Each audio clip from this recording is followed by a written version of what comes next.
Right now, you are standing at the intersection of heaven's purpose and earth's need. This isn't just another day.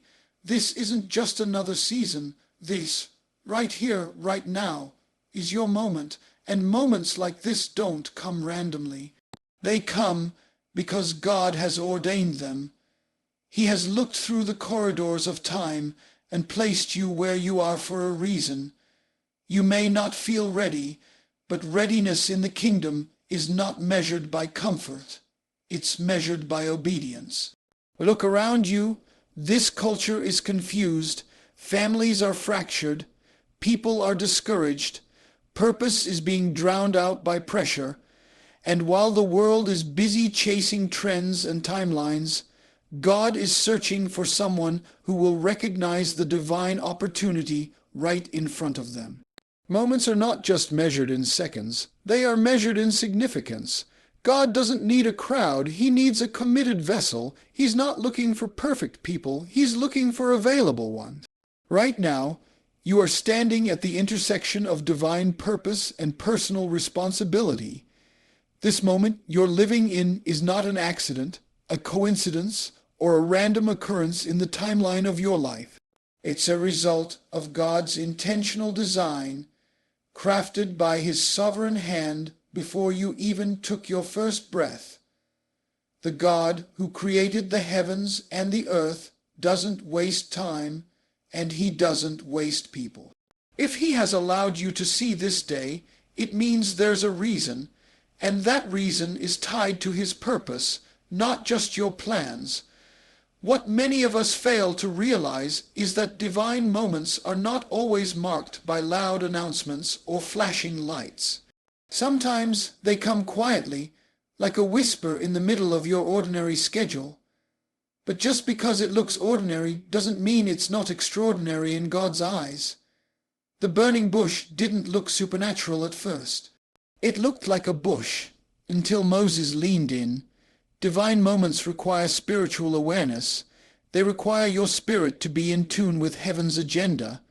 When God sets the stage for your moment, He does so with eternity in mind.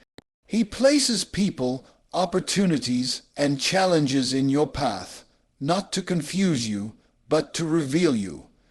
He wants to reveal who He made you to be. You're not here just to survive the world. You're here to impact it. But that impact will only come when you recognize the sacredness of time and the urgency of obedience. One of the most dangerous things a believer can do is delay obedience, because delayed obedience is still disobedience. And when you hesitate in your moment, you risk missing the full expression of what God had planned. That's why divine timing is so critical. Ecclesiastes says there's a time for everything. Heaven has its own calendar. And when your moment shows up on that calendar, you have to move. You can't wait until it feels right. You can't wait until everyone approves. You can't wait until you understand everything. Faith isn't about understanding first. It's about trusting first. God's timing is not like man's timing. We look at clocks. God looks at purpose. We track minutes. He tracks mission. You may feel like you're too early or too late, but in the kingdom, the only time that matters is God's time. And when He says it's your moment, that's when things shift. That's when doors open that were sealed shut. That's when opportunities align that you couldn't make happen on your own. But those things won't activate unless you step forward. The children of Israel stood before the Red Sea. The sea didn't split until Moses stretched out his staff. Peter didn't walk on water until he stepped out of the boat. Faith requires movement. Your moment requires motion. Standing still in fear, doubt, or confusion is not an option when God is calling you forward. Too many people miss their moment because they're waiting for confirmation from the wrong places. They're waiting on comfort instead of conviction. But comfort has never been the sign of a God-ordained moment. In fact, most of the time, your moment will come wrapped in discomfort. It will stretch you. It will challenge you. It will demand something you don't think you have. But that's the point. Your moment is not about what you can do. It's about what God can do through you. When God gives you a moment, He gives you grace to meet it. But that grace must be received through faith.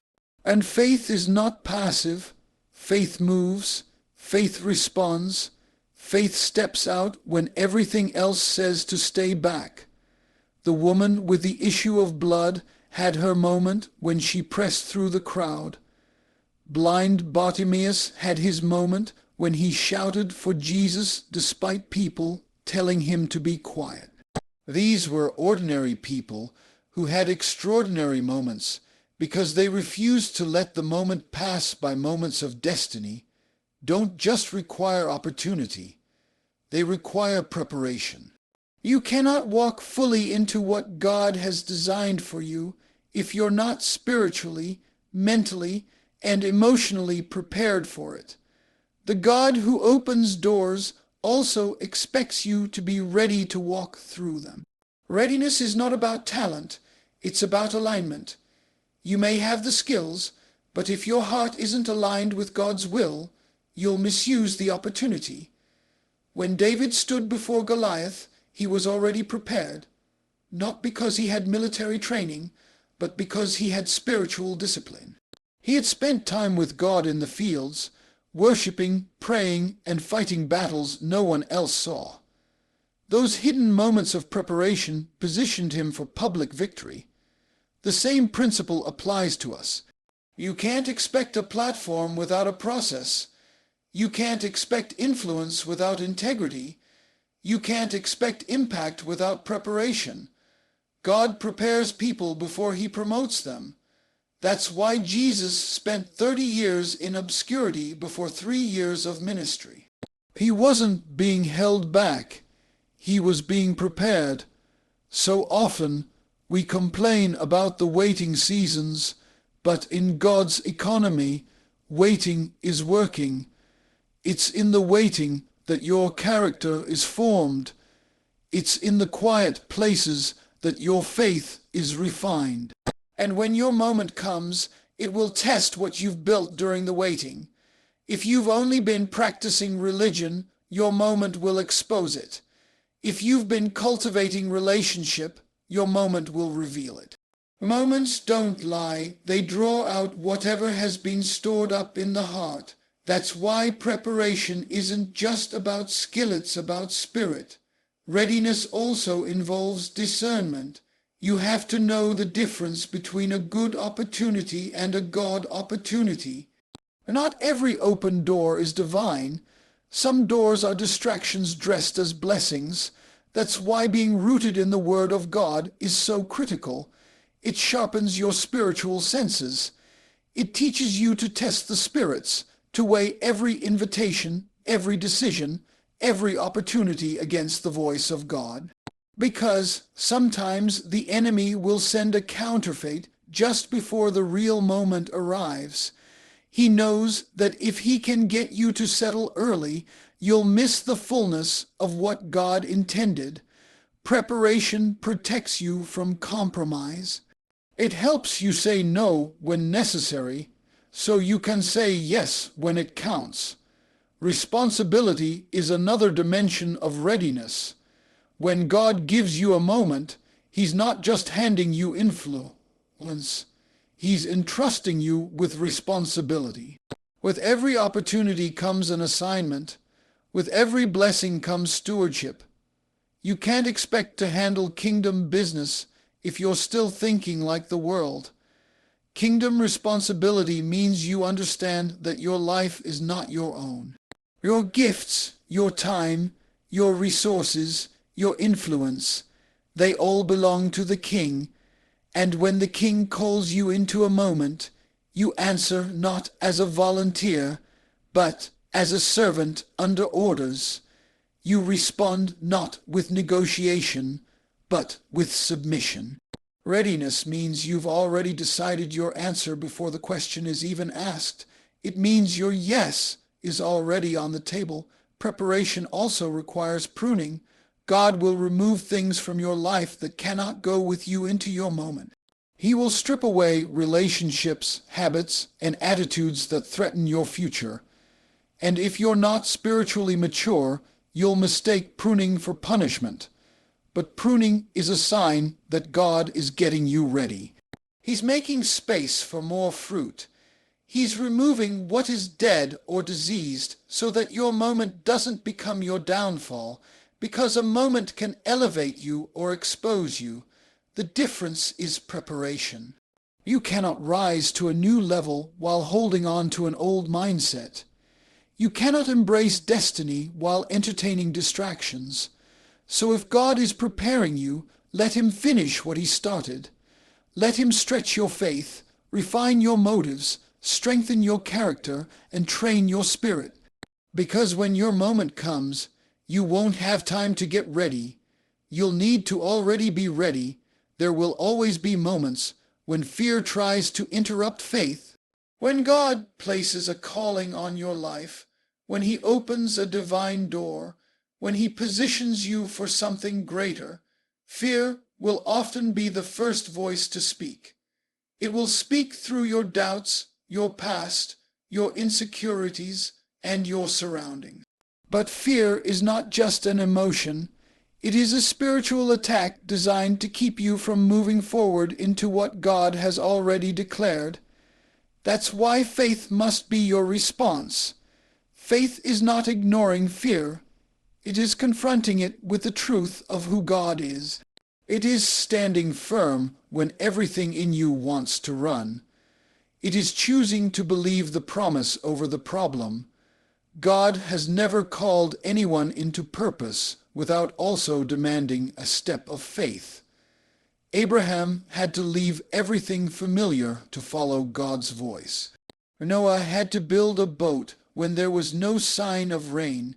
Peter had to get out of the boat before he could walk on water. These are not just stories. They are patterns. They show us that the kingdom of God operates by faith, not by sight. Faith always leads you away from comfort and into calling. Comfort will keep you in what is safe, what is familiar, and what is easy to control. But your calling will stretch you, challenge you, and push you beyond your natural limits. That's how you know it's from God.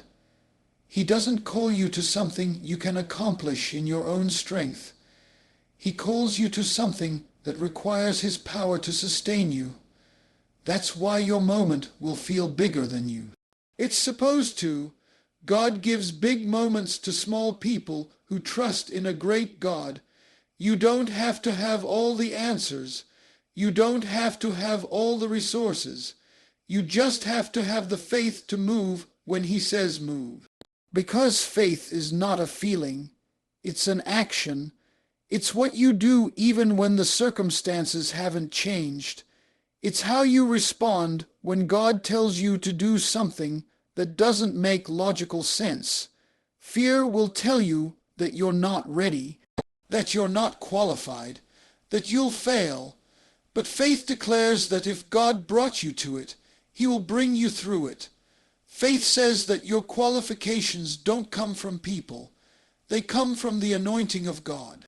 And when you're anointed for something, no opposition, no criticism, and no insecurity can stop what God has begun. That's why the enemy fights your faith more than anything else, because he knows that faith is the key that unlocks your future. Without faith, it is impossible to please God. Without faith, you can't access grace. Without faith, you'll stay stuck in a place you were never meant to remain. The moment you decide to step forward in faith, things begin to shift. Heaven responds to faith. Miracles respond to faith. Your calling requires faith. The problem for many is that they're waiting for the fear to go away before they obey.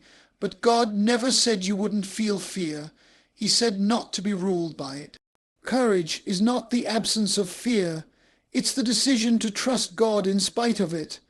When Joshua was about to lead the Israelites into the promised land, God didn't give him a strategy first. He gave him a command: be strong and courageous. That wasn't a suggestion, it was an instruction, because what God had promised would only be possessed through the lens of faith, and the same is true for you. Your moment will not wait for you to feel bold. It will require you to act boldly. Fear has a voice, but it doesn't have to have the final word. Your faith must speak louder. Your faith must walk forward.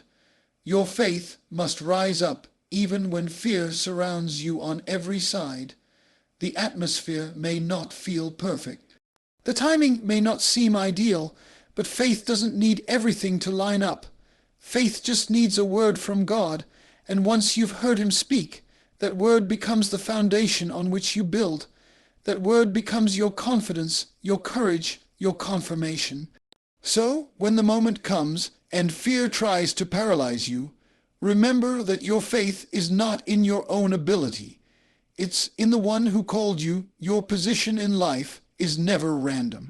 Where you are, what you're facing, and who is around you are all strategically connected to something greater than what you can see. God never wastes placement. He positions his people on purpose, for purpose. Whether you are in a palace or in a prison, on a platform or in a quiet place, there is something divine happening behind the scenes. Too often people view their current season as insignificant because it doesn't look like where they want to be.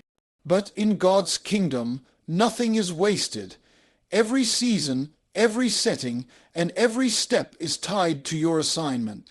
You might be positioned in a job that feels unimportant, but your presence there could be the very thing holding back chaos, shining light in darkness, or planting seeds for someone else's breakthrough.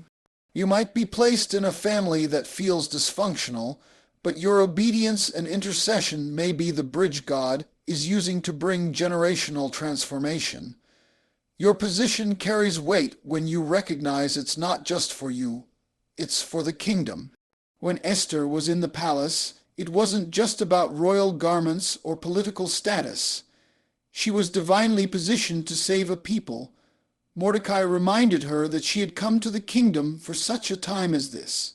That means there was a time, sensitive assignment attached to her location. The same is true for every believer. You are not where you are by accident.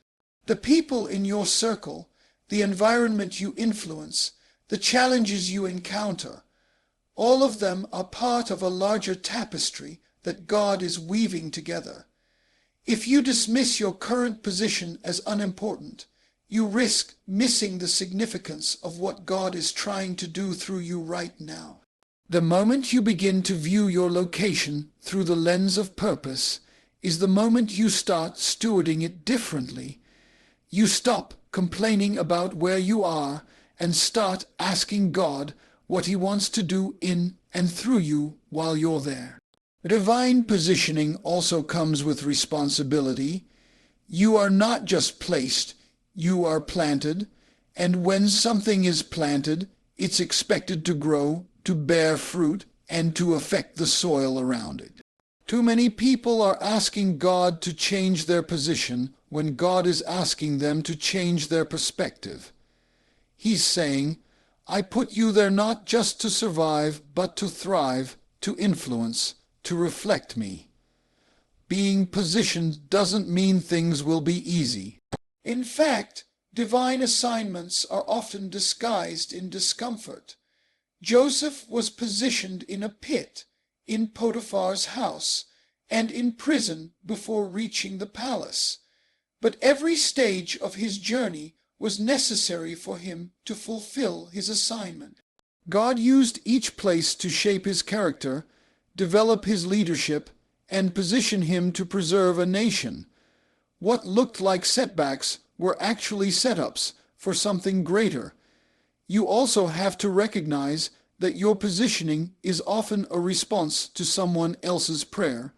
God may be answering someone else's cry for help by placing you in their life. Your encouragement, your wisdom, your presence could be the exact answer they've been asking heaven for. That's why your awareness matters. You have to be spiritually alert enough to recognize divine connections. You can't afford to drift through life assuming that nothing matters. Every room you enter, every conversation you have, every connection you make has the potential to carry eternal significance. When you walk with the mindset that your steps are ordered by the Lord, you begin to live with holy intentionality. You speak differently, you work differently, you serve differently. You realize that every encounter could be a kingdom encounter, and every moment could be a divine appointment.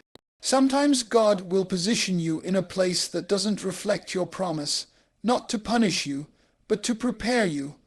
He uses positions to build perseverance. He uses placements to develop perspective. When you learn to honor your current position, even when it doesn't feel ideal, you show God that you can be trusted with more. God doesn't elevate people who despise the season they're in. He lifts those who are faithful where they've been planted. So even when it feels like nothing is changing, when it seems like no one sees the effort, understand that heaven sees your faithfulness. Obedience is the bridge between revelation and manifestation. You can have all the vision, all the prophecy, all the confirmation, but until obedience enters the equation, nothing moves forward. God does not just respond to intentions, He responds to obedience. The difference between those who see God's hand move in mighty ways and those who only hear about it is often a matter of obedience. When God speaks, He expects a response, and not just any response. He expects complete, immediate, and heartfelt obedience. Partial obedience is still disobedience. Delayed obedience is still disobedience. And selective obedience, where we pick and choose what we want to follow, is not obedience at all. God doesn't just want us to hear His word. He wants us to walk it out, even when it's uncomfortable, unclear, or inconvenient. One of the most powerful examples of obedience is seen in Abraham. When God told him to leave his country, his family, and his father's house to go to a land that would be revealed later, Abraham didn't ask for a map. He didn't ask for all the details. He obeyed because he trusted the one who called him. That's what real obedience looks like. Trusting God's character more than your own understanding. You won't always have the full picture. You won't always know how it's going to work out. But obedience says, "Yes, Lord," even when everything around you says it doesn't make sense. God doesn't need you to figure it all out. He needs you to follow. He doesn't need you to agree with everything. He needs you to align yourself with His will. Obedience unlocks divine favor. It opens doors no man can shut. It shifts atmospheres. It changes destinies. When Peter obeyed Jesus and cast his net one more time, even after catching nothing all night, he experienced a miraculous catch that changed his life. That blessing didn't come from effort. It came from obedience. Sometimes we strive, we hustle, we try to force things to happen, but we neglect the simple instruction God has already given. The miracle is in the instruction. The breakthrough is in the obedience. If we would spend less time trying to strategize and more time simply obeying what God already said, we would see results we never imagined. Obedience is not just about action, it's about attitude. God looks at the heart behind what you do. Are you obeying out of fear or out of love? Are you doing it because you have to, or because you want to honor God? When obedience flows from a heart that trusts, loves, and reveres the Lord, it becomes worship. Every time you say yes to God, even when it costs you something, You are declaring with your life that he is worthy. You are saying that his word holds more weight than your feelings, your fears, or your preferences. And heaven honors that kind of obedience. That kind of obedience moves mountains. That kind of obedience aligns you with supernatural purpose. Obedience is also tested in the small things. We often look for the big instructions, the dramatic callings, the grand assignments. But God often starts with the little things. Will you forgive that person who wronged you? Will you tithe when your finances are tight? Will you speak life when gossip seems easier? Will you serve without recognition? These small acts of obedience are not overlooked by heaven. In fact, they are the proving ground for greater assignments. The one who is faithful in little will be trusted with much. If you ignore the small instructions, you disqualify yourself from the larger responsibilities. God doesn't promote people based on charisma. He promotes them based on character. And character is shaped through consistent obedience. There's also a cost to disobedience. When Saul disobeyed God's command, he lost his kingdom. When Jonah ran from his assignment, he ended up in the belly of a fish. Disobedience delays destiny and brings unnecessary consequences. It doesn't cancel God's love, but it does impact your journey. That's why obedience must become a lifestyle, not a one-time event. It's not just about hearing God once. It's about living in a posture that says, "Speak, Lord, your servant is listening." When you cultivate that posture, you become a vessel through which God can move freely and powerfully. There comes a time when what you've believed in your heart, declared with your mouth, and prepared for in private must now be lived out in public. This is the moment when all your training, all your waiting, all your obedience converges into a point of divine action. It's not a theoretical faith anymore. It's not just inspiration or emotional hype.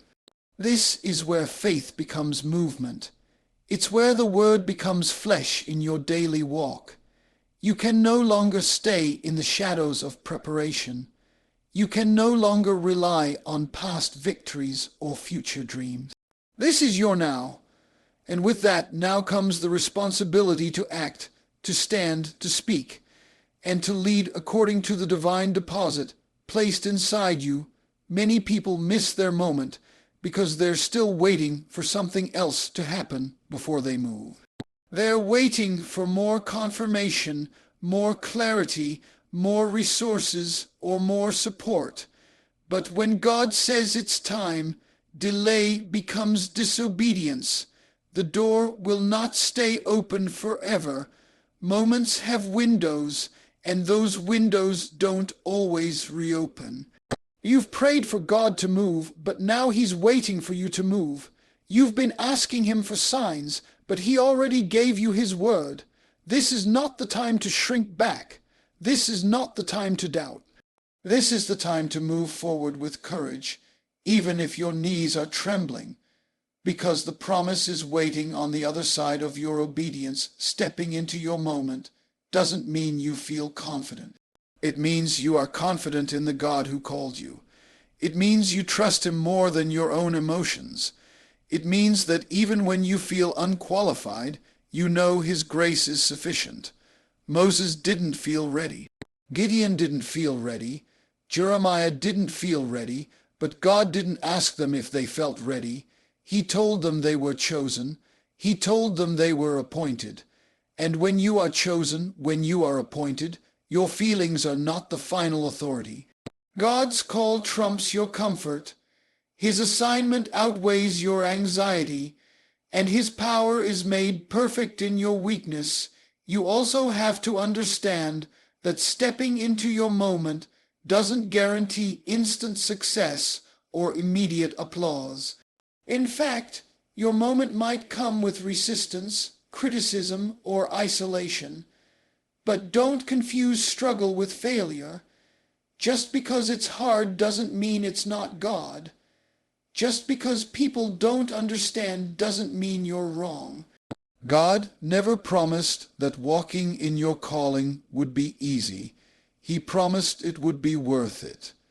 Every giant you face, every wall you encounter, every fiery dart from the enemy is a sign that you're advancing into territory that threatens the kingdom of darkness. Your moment isn't just about you. It's about the impact you're meant to make. It's about the lives you're assigned to influence, the chains you're destined to break, and the glory God wants to reveal through you. You don't need a platform to step into your moment. You just need obedience. You don't need a spotlight. You need surrender. Some of the most powerful kingdom moments happen in places no one else sees. A conversation with a hurting soul, a prayer whispered in faith, a decision to walk away from compromise. These are the kinds of moments heaven celebrates. These are the moments that echo into eternity. So don't wait for something glamorous to validate your assignment. Your yes in secret has just as much weight as your yes in public. God sees it all, He honors it all, and He uses it all when your moment comes. It will demand every part of you. Your mind, your heart, your spirit, and your will. It won't leave room for passivity. It won't accommodate lukewarm commitment. This is not the season for double-mindedness.